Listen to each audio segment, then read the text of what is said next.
Hello everyone, this is Ravi Rankawat, your English tutor. आज हम बात करेंगे लेटर के फॉर्मेट की। जनरली लेटर को हम दो भागों में बांटते हैं, एक होता है फॉर्मल, एक होता है इनफॉर्मल। अब फॉर्मल शब्द फॉर्मेलिटी से बना है। फॉर्मेलिटी जैसे हम जनरली बात करते हैं कि फॉर्मेलिटी मत कर रहे यार, दोस्त से बात कर रहे हैं तो, है ना। तो दोस्तों से हम फॉर्मेलिटी नहीं करते, रिश्तेदारों से हम फॉर्मेलिटी नहीं करते, रिलेटिव्स से हम फॉर्मेलिटी नहीं करते हैं। तो जो लेटर फ्रेंड्स, फैमिली और रिलेटिव्स को लिखा जाता है वो तो हमारा इनफॉर्मल लेटर होता है। और जो लेटर हम ऑफिस में लिखते हैं या एडिटर को लिखते हैं या कोई बिजनेस लेटर या कोई जॉब एप्लीकेशन लिखते हैं तो वो फॉर्मल लेटर कहलाता है। और हम बात करेंगे लेटर के फॉर्मेट की, कि जब हम फॉर्मल लेटर लिख रहे होते हैं तो हम फॉर्मल लेटर के फॉर्मेट की बात कर रहे हैं। जब फॉर्मल लेटर लिख रहे होते हैं तो सबसे पहले हम लिखते हैं सेंडर्स एड्रेस, यानी कि भेजने वाले का पता। जो मतलब जो पत्र लिख रहा है वो अपना एड्रेस सबसे पहले लिखेगा। दूसरे नंबर पर हम लिखते हैं डेट, जिस डेट को पत्र लिखा जा रहा है उस डेट को लिखा जाता है। तीसरे पर हम लिखते हैं रिसीवर्स एड्रेस, यानी प्राप्त करने वाले का पता, जो रिसीव करता है लेटर को उसका एड्रेस लिखा जाता है। चौथे नंबर पर हम लिखते हैं रेफरेंस नंबर। ध्यान रहे, रेफरेंस नंबर सब में नहीं आता है। रेफरेंस नंबर को हम जनरली समझ सकते हैं बिल नंबर से। मान लो हमने कोई चीज खरीदी और वो खराब निकल गई तो हम दुकान पर जाते हैं उसे रिप्लेस करवाने के लिए, तो उस स्थिति में हम क्या लिखते हैं, बिल नंबर लिखते हैं। उसके बाद हम लिखते हैं सब्जेक्ट। तो सब्जेक्ट के बाद क्या लिखा जाता है, सैल्यूटेशन। सैल्यूटेशन का मतलब होता है संबोधन, जैसे हम सर, मैडम, रेस्पेक्टेड सर ये सब लिखते हैं तो इसे सैल्यूटेशन कहा जाता है। फिर हम बात करते हैं मेन बॉडी, लेटर का जो मेन पार्ट होता है उसकी बात करते हैं। फिर कॉम्प्लीमेंट्री से हम लेटर को एंड करते हैं। कॉम्प्लीमेंट्री देते हैं, जैसे किसी को हम कॉम्प्लीमेंट देते हैं कि ईमानदारी से, है ना, या सिंसियरली, ट्रूली, ये सब क्या होते हैं, कॉम्प्लीमेंट होते हैं। तो कॉम्प्लीमेंट्री के साथ इसे हम क्लोज करते हैं लेटर को। और फिर 9 नंबर पर आता है अपना नेम। जो लेटर लिख रहा है वो अपना नाम लिखेगा। तो चलिए बात करते हैं आगे। सबसे पहले हम 1 नंबर पर लिखते हैं सेंडर्स एड्रेस, इसकी बात कर रहे हैं। सेंडर्स एड्रेस यानी भेजने वाले का पता। तो सबसे पहले हम लिखते हैं मकान नंबर, हाउस नंबर। उसके बाद कौन से ब्लॉक में है, कौन से कॉलोनी में है उसका नाम लिखा जाता है दूसरी लाइन में। और फिर टाउन का नाम लिखा जाता है कि कौन से डिस्ट्रिक्ट में है या कौन से टाउन में है। तो जनरली हमें ध्यान रखना है कि फॉर्मेट लिखते समय सेंडर्स का एड्रेस जो है हमें 3 लाइन में लिखना होता है। इसके बाद हम लिखते हैं डेट। अब देखो डेट के बहुत सारे फॉर्मेट होते हैं, जैसे आज 28 फेब 2024 या 28 to 2024 या 28 to 24, कोई सा भी फॉर्मेट लिखा जा सकता है। जैसे ये भी एक फॉर्मेट है और ये भी एक फॉर्मेट है। तो ये फॉर्मेट कौन सा सही है, फॉर्मेट ये सब एक्सेप्ट नहीं किए जाते हैं सीबीएसई और आरबीएसई के द्वारा एग्जाम में। ये दोनों फॉर्मेट एक्सेप्ट किए जाते हैं। ये जो है जिसमें डे, फिर मंथ और फिर ईयर लिखा जाता है, ये तो है ब्रिटिश फॉर्मेट। और जिसमें पहले मंथ आ जाए, फिर डे आ जाए, फिर ईयर आ जाए, मतलब मंथ पहले, फिर डे और फिर ईयर, ये है अपने अमेरिकन फॉर्मेट। तो ये दोनों एग्जाम में राइट फॉर्मेट एक्सेप्ट किए जाते हैं। कोई सा भी आप एग्जाम में लिख सकते हैं, चाहे आप सीबीएसई के स्टूडेंट हो, चाहे आप आरबीएसई के हो, चाहे आईसीएस बोर्ड के हो। तो हम जनरली ये लिखते हैं क्योंकि ब्रिटिशर्स ने हम पर राज किया था, अंग्रेजों ने, है ना। तो ये ट्रेंड में है, शुरू से चलता आ रहा है। लेकिन आजकल पावरफुल कंट्री कौन सी है, अमेरिका है, तो ये भी ट्रेंड में चल रहा है। आप दोनों में से कोई सा भी लिख सकते हैं। उसके बाद लिखा जाता है तीसरे नंबर पर रिसीवर्स एड्रेस।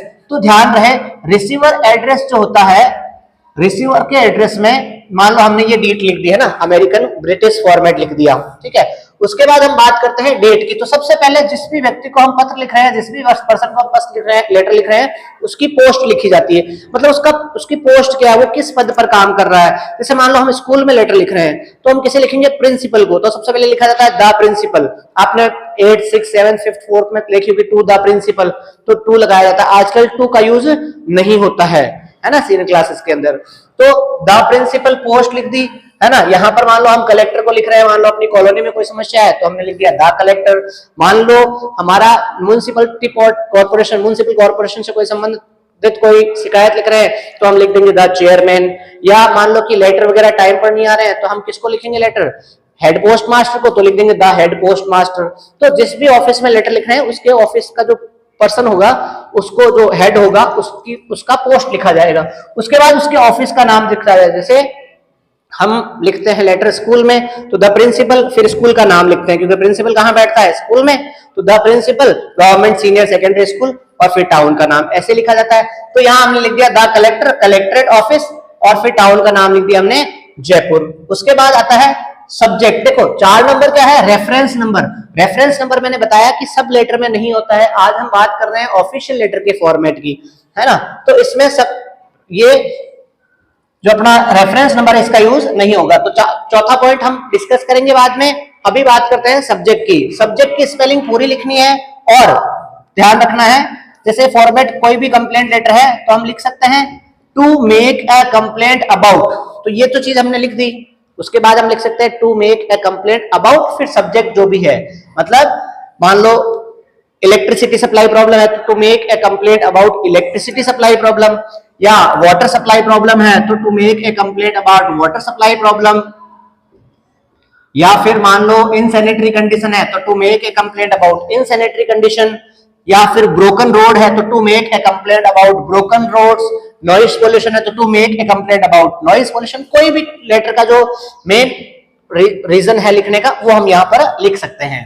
इसके बाद हम लिखते हैं सर या मैडम, सैल्यूटेशन जिसे संबोधन कहा जाता है। आपको कंफ्यूजन नहीं होना है, dear sir, respected sir, sir अपने आप में ही रेस्पेक्टेड है तो रेस्पेक्टेड सर लगाने की जरूरत नहीं है और डियर सर लिखने की भी आवश्यकता नहीं है। आप फॉर्मल लेटर लिख रहे हैं तो डियर लिखने की आवश्यकता नहीं है। आप सिंपली लिखो, एग्जाम पर्पज से अगर बात करूं तो सिर्फ आपको सर याद रखना है कि क्या लिख दिया हमने, सर, और फिर क्या लगा दी, कोमा, सर या मैडम, दो में से कोई भी चूज कर सकते हैं। फिर हमने लिखा मेन बॉडी, 6 पार्ट हो गया। उसके बाद आती है मेन बॉडी की बात। अब इसमें आपको जनरली 4 या 5 लाइनें लिखनी होती है, 5 लाइनें मिनिमम होती है। तो 5 लाइन में से मैं आपको 2 या 3 लाइन बता दूंगा, वो हर लेटर में सेम होगी। आपको मैं 10 लेटर लिखवाऊंगा, उन 10 लेटर में ये लाइंस आपके काम आ जाएगी। मतलब आपको लेटर में सिर्फ 1-2 लाइन अपनी तरफ से जोड़नी है, बाकी सारा फॉर्मेट आप इसकी को यूज ले सकते हैं। तो चलिए बात करते हैं, क्या लिखा मेन बॉडी में मैंने, I would like to bring your kind notice about, और फिर जो भी सब्जेक्ट है वो लिख दिया। आई वुड लाइक मैं पसंद करता हूं, टू ब्रिंग लाना, क्या लाना, योर काइंड नोटिस आपका दयालु ध्यान, मतलब मैं आपका ध्यान लाना पसंद करता हूं about water supply problem, about insanitary condition, about electricity supply problem, about noise pollution. कोई भी टॉपिक आ जाए तो हम 10 टॉपिक एक सब्जेक्ट एक लाइन में लिख सकते हैं कि मैं आपका ध्यान लाना चाहता हूं, और फिर जो भी सब्जेक्ट है वो यहां पर लिख दीजिए। फिर 2 लाइनें छोड़नी है, जो भी मेन पॉइंट है वो हमें अलग से क्वेश्चन के हिसाब से लिखने हैं। फिर लिखना है we have complained many times, हमने कई बार शिकायत की है, बट नो रिजल्ट फाउंड, लेकिन कोई परिणाम नहीं निकला। अब कोई भी शिकायत हो हम कह सकते हैं कि हमने कई बार शिकायत की है। So look into the matter, तो इस विषय में ध्यान दीजिए। So it can be solve, ताकि ये सॉल्व हो सके। अब ये चीजें हम कॉमन है बहुत, आप कोई भी शिकायत कर रहे हो तो ये चीजें लिख सकते हो कि हमने बहुत बार शिकायत की है लेकिन कोई परिणाम नहीं निकला। So look into the matter, तो इस विषय में ध्यान दीजिए। So it can be solve, ताकि ये सॉल्व हो सके। फिर ये हो गया अपना 7th पार्ट मेन बॉडी का। उसके बाद आता है 8th पार्ट कॉम्प्लीमेंट्री।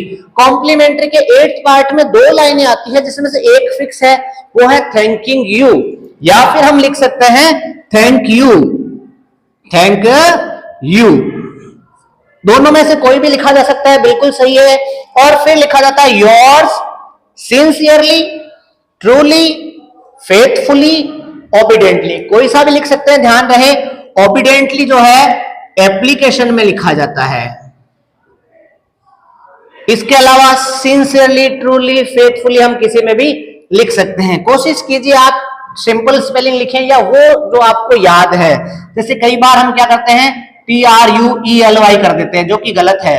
हाँ, स्पेलिंग ट्रू की TRUE होती है और उसके साथ हम ING जोड़ते हैं, लेकिन LY जोड़ते समय हम ई को हटा देते हैं, तो TRULY ये लिख सकते हैं आप। और उसके बाद में लास्ट में 9 नंबर पर पॉइंट क्या है, नेम, आप अपना नाम लिख दीजिए। तो ये पॉइंट्स होते हैं भाई। अब इनमें ध्यान देने वाले, जहां पर हमारी गलती होती है वो चीजें समझे। जैसे अपने आंसर शीट में इस तरीके से एक लाइन दे रखी होती है, तो सारी लाइंस जो हम लेटर की शुरू करेंगे, चाहे वो सेंडर के एड्रेस की हो, चाहे डेट हो, रिसीवर्स एड्रेस हो, सब्जेक्ट हो, सैल्यूटेशन सर या मैडम हो, या फिर मेन बॉडी हो, सारी लाइनें यहां से शुरू करना है। पहली बात, अब ये जयपुर क्या करते हैं, कई बार स्पेलिंग छोटी होती है तो हम इसको यहां लिख देते हैं, यहां नहीं लिखना है, आपको शुरू यहां से करना है, खत्म कहीं पर भी हो रही है कोई फर्क नहीं पड़ता है, ध्यान रखें। दूसरी चीज, एक ये चीज देखो, सिर्फ एक लाइन हम यहां से शुरू नहीं कर रहे हैं, यहां से शुरू कर रहे हैं। अगर ये भी आप यहां लिखते हो तो यहां पर भी हमें क्या करना होता है, लाइन छोड़नी होती है। अगर हम यहां लाइन नहीं छोड़ते हैं तो फिर हम ये लाइन यहां कोमा लगाकर यहां से शुरू कर सकते हैं। दूसरी चीज, जो भी लेटर हम लिख रहे हैं उसका फर्स्ट लेटर जो है, जो भी वर्ड लिख रहे हैं उसका फर्स्ट लेटर कैपिटल होना चाहिए। जैसे ब्लॉक, बसंत विहार, जयपुर, फिर 28 फरवरी, यहां पर कोमा लगाना है। देखो यहां कोई कोमा कुछ नहीं लगाना है, यहां पर एक कोमा लगा और दूसरा कोमा हमने यहां पर लगाया सर के बाद या मैडम के बाद।